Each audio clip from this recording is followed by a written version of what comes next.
Good evening to everyone who follows the evolving landscape of Turkish television, because today we are diving into a pairing that has quietly but persistently captured audience curiosity far beyond what their initial project might have suggested.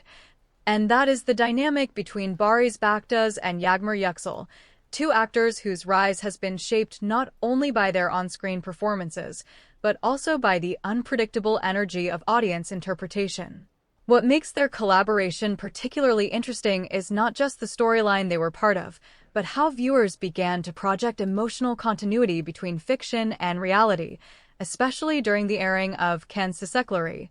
where their characters' relationship evolved from tension to layered emotional dependence, a progression that many viewers described as unusually natural compared to more formulaic pairings in the genre. Discussions across Turkish fan forums and international platforms reveal that a significant portion of the audience became invested not only in the narrative arc, but in micro-details such as eye contact timing, pauses in dialogue,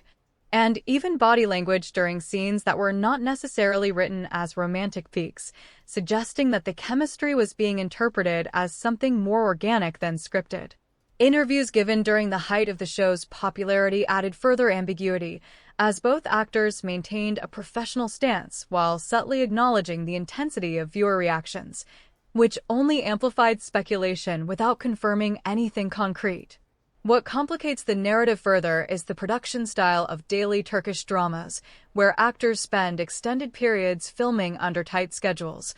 often leading to a level of familiarity that can easily be misinterpreted by audiences as emotional closeness beyond the script. Industry insiders have pointed out that this kind of viewer projection is not new, but in this particular case, it was intensified by the relatively fresh presence of both actors in the mainstream, meaning audiences were encountering them without pre-existing personas, making it easier to blur the boundaries between character and performer. At the same time, there were contrasting reactions, with some viewers arguing that the perceived chemistry was a product of careful direction and editing rather than spontaneous connection,